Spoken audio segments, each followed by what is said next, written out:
Internet पे, social media पे इतना कुछ है जो कि इंटरेस्टिंग है, जो हमारा ध्यान अपनी तरफ खींच रहा है। ऊपर से जो इन्फ्लुएंसर्स हैं या जो सेलिब्रिटीज हैं, उनका सिर्फ एक ही काम है, आपकी अटेंशन को ग्रैब करना किसी भी तरीके से, बाय हुक और बाय क्रुक।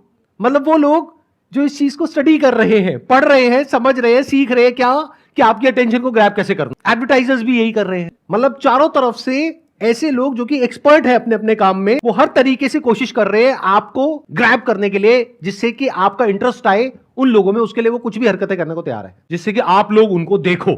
यानी क्या दिया आपने अपना उनको? टाइम।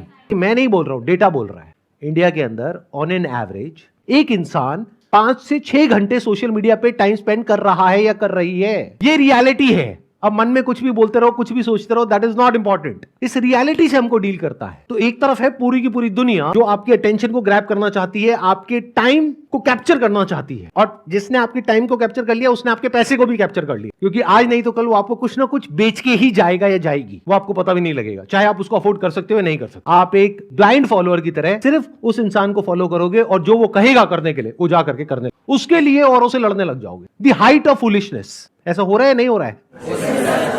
मतलब बिल्कुल ऐसे देख लो कि आप एक वॉर हो रही है जहां पे अकेले आप खड़े हो और आपके चारों तरफ लाखों करोड़ों लोग हैं जो आपसे लड़ रहे हैं आपके टाइम के लिए। आप अपने टाइम को बचाने की कोशिश कर रहे हो और आपको लग रहा है कि मैं उन लाखों लोगों से जीत जाऊंगा। यानी सोशल मीडिया कंपनीज, जिसके पीछे एक ऐसा एल्गोरिथम काम कर रहा है जो डिजाइंड है आपकी अटेंशन को ग्रैब करने के लिए।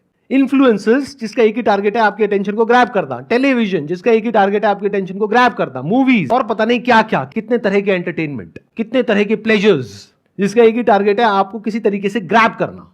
तो ये छोटी प्रॉब्लम नहीं है। अगर इस प्रॉब्लम को आप समझ जाओगे तो ये पहला स्टेप है इस प्रॉब्लम को सोल्यूशन निकालने का। अगर समझा ही नहीं मेरी बातों को, जैसे आप में से मान लेते हैं आधे से ज्यादा लोगों को समझ ही नहीं आ रहा मैं बोल क्या रहा हूं, उनके ऊपर से जा रही है। वो पता है कैसे हैं? वो पपेट्स हैं। उनका अपनी लाइफ के ऊपर कोई कंट्रोल नहीं है। वो जिंदगी भर ऐसे जिएंगे कि कहीं कोई और होगा जो बैठ करके उनको कठपुतली की तरह नचाता रहेगा और उनको पता भी नहीं होगा। अगर इस प्रॉब्लम को आपने देख लिया है कि ये प्रॉब्लम कितनी बड़ी है, तो this is the first step to finding the solution to this particular problem.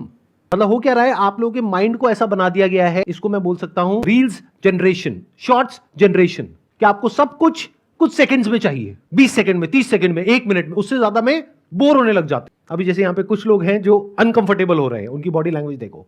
क्यों? क्योंकि आदत ही नहीं है। अटेंशन स्पैन ऑलमोस्ट जीरो हुआ पड़ा है। इसलिए किसी प्रॉब्लम को समझने की हमारे अंदर जो एक एबिलिटी होनी चाहिए, जिसको क्रिटिकल थिंकिंग बोलते हैं, वो जीरो है।